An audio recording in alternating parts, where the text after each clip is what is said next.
नमस्कार विद्यार्थी मित्रांनो, आजचा आपला टॉपिक आहे वर्ब. वर्ब म्हणजे क्रियापद. सेंटेन्स स्ट्रक्चर असते बघा, subject plus verb plus object.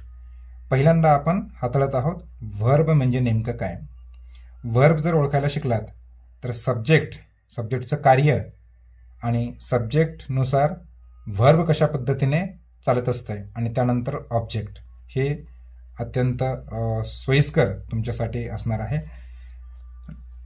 Already या ठिकाणी मी डेफिनेशन दिलेलं आहे. What is verb. वर्ब म्हणजे काय. A verb is a word that shows. Verb एक असा शब्द आहे जो की ॲक्शन दर्शवत आहे, स्टेट ऑफ बिईंग दर्शवत आहे. स्टेट ऑफ बिईंग म्हणजे जी काही अवस्था असेल ते दर्शवत आहे. अँड स्टेट ऑफ पोझिशन म्हणजे मालकी दर्शवत आहे. It tells us what the subject does म्हणजे सब्जेक्टचं कार्य काय आहे, नेमकं काय करत आहे हे दर्शवत आहे. इज सब्जेक्ट काय आहे. And experience or experience. तर व्हर्बचे या ठिकाणी मी दोन कॅटेगरीमध्ये डिवाईड केलेलं आहे. व्हर्ब म्हणजे नेमकं काय हे पहिल्यांदा समजणे खूप महत्त्वाचं आहे. म्हणून व्हर्बचे दोन प्रकार या ठिकाणी मी सांगितलेलं आहे. तर हे तुम्ही थोडक्यात डिटेलमध्ये जर समजून घेतलात तर पुढील जो काही तुम्हाला टॉपिक्स असतील किंवा ग्रामर असेल हे तुम्हाला सोपे जातील. आणि म्हणून पहिल्यांदा हे समजून घ्या की वर्ब म्हणजे काय. मेन वर्ब आणि यालाच लेक्झिकल वर्ब असं म्हटलं आहे, मुख्य क्रियापद. आणि हेल्पिंग वर्ब्स म्हणजेच यालाच मॉडल ऑक्झिलरी वर्ब्स असं म्हटलं आहे. तर यामध्ये बघा, मेन वर्बमध्ये रेग्युलर वर्ब्स किंवा इरेग्युलर वर्ब्स. नंबर 2 ट्रान्झिटिव्ह वर्ब्स किंवा इनट्रान्झिटिव्ह वर्ब्स. नंबर 3 फायनाईट वर्ब्स किंवा इनफायनाईट वर्ब्स. इनफायनाईट वर्ब्स किंवा नॉन फायनाईट वर्ब्स अशा पद्धतीने मेन वर्बमध्ये या कॅटेगरीमध्ये मोडतात.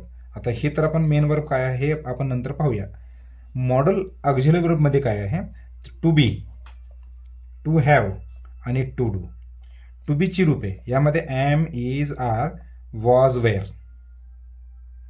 त्यानंतर to have, have, has, had. त्यानंतर to do, do, does, did. अशा पद्धतीने हे या ठिकाणी आहे. तर पहा, टू बी मध्ये एमचा अर्थ आहे, एमचा अर्थ आहे. इजचा अर्थ सुद्धा आहे, आरचा अर्थ सुद्धा आहेत, आहोत किंवा आहात असा होतो. वॉज, वॉजचा अर्थ होता, होती किंवा होते. वेअर म्हणजे होते, अनेक वचन. ठीक आहे.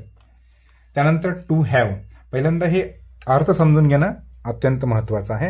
हे जर समजलं तुम्हाला एकदा तर याचा वापर सेंटेन्समध्ये कशा पद्धतीने करता येईल हे तुम्हाला जमेल नंतर. तर हॅव म्हणजे आहे, म्हणजे असणे किंवा आहे किंवा असणे, असणे. हॅज म्हणजे आहे, ही मालकी दर्शवणार आहेत. हॅड म्हणजे होता, होती, होती किंवा होते. त्यानंतर डू, डू मीन्स करणे. डज म्हणजे करतो आणि डिड म्हणजे केला, केली किंवा केले. अशा पद्धतीने हे हेल्पिंग वर्ब्स तुम्हाला हे लक्षात ठेवावं लागेल. तर सुरुवातीला बघा, हे जे म्हटलं ना मी एम, आता हे पूर्ण अर्थ पाहून घ्या तुम्ही. एम, इज, आर हे तीन प्रेझेंट टेन्समध्ये वापरतात. कोणत्या काळामध्ये? प्रेझेंट टेन्समध्ये. ठीक आहे. वॉज आणि वेअर हे पास्ट टेन्समध्ये वापरतात. ठीक आहे. या ठिकाणी टू हॅवमध्ये हॅव आणि हॅज हे प्रेझेंटमध्ये वापरतात, प्रेझेंटमध्ये. हॅड हे पास्ट टेन्ससाठी वापरतात. या ठिकाणी डू आणि डज प्रेझेंटमध्ये वापरतात आणि डिड हे पास्ट टेन्ससाठी वापरतात. हे समजलं. आता हे कधी किंवा कसं वापरतात हे तुम्हाला सांगण्यात आलेलं आहे. आता यासाठी आपण जो काही मॉडल ऑक्झिलरी वर्ब्स जे म्हटलं आहे या संदर्भात थोडक्यात माहिती पाहूया. हे आपण सेंटेन्समध्ये तर आपण यूज करणारच आहोत. फक्त तुम्ही आता ॲम म्हणजे काय, इज म्हणजे काय, आर म्हणजे काय, वॉज, वेअर काय आहे, हॅव, हॅज, हॅड काय आहे, डू, डज, डिड काय आहे, हे लक्षात घ्या. आता एक लक्षात घ्या, हे to be, to have, to do हे एकूण 11 आहेत. हेल्पिंग वर्ब्स जे आहेत ना, हेल्पिंग वर्ब्स हे टोटल 24 आहेत. मॉडल ऑक्झिलरी वर्ब्स आणि हे किती आहेत, 24 आहेत टोटल. तर या 24 पैकी to be, to have, to do आणि ह्या तीन, हे जे 3 आहेत, हे 3 तुम्ही लक्षात ठेवायचं आहे की यामध्ये एकूण 11 असायला पाहिजेत. एकूण किती, 11.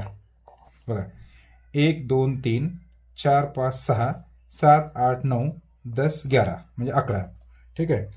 आता राहिलेले जे काही आहेत 24 मधून मायनस करा 11, राहतात 13. 13 जे आहेत, आता हे मॉडल ऑक्झिलरी वर्ब्स असं म्हटलं गेलं याला, मॉडल ऑक्झिलरी वर्ब्स. हेही थोडक्यात आपण पाहूया, याची मिनिंग वगैरे पाहूया, त्याच्यानंतर सेंटेन्समध्ये याचा उपयोग कसा होतो हेही पाहणार आहोत आपण. तर बघा, हे जे मॉडल ऑक्झिलरी वर्ब्स जे आहेत हे आपण सेंटेन्समध्ये आणि याचं मिनिंग नेमकं काय आहे हे सुरुवातीला पाहूया.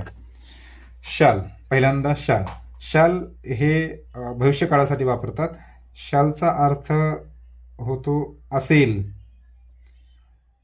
म्हणजे यामध्ये असेल, जाईल, येईल अशा पद्धतीने याचा अर्थ होतो. विलचा पण त्याच पद्धतीने, म्हणजे विल हे 2 प्रकारे, एक नाऊन म्हटल्यास इच्छाशक्ती होते, परंतु या ठिकाणी आपल्याला व्हर्ब म्हणून घ्यायचं आहे. विल म्हणजे यामध्ये असं म्हणता येईल का आपल्याला जाईल, येईल किंवा जाईन अशा पद्धतीने शेवटी शब्द येत असतात. याचा यूज, आता यूज कुठे होतो, आता हे मॉडल ऑक्झिलरी वर्ब्स हे पाहत असताना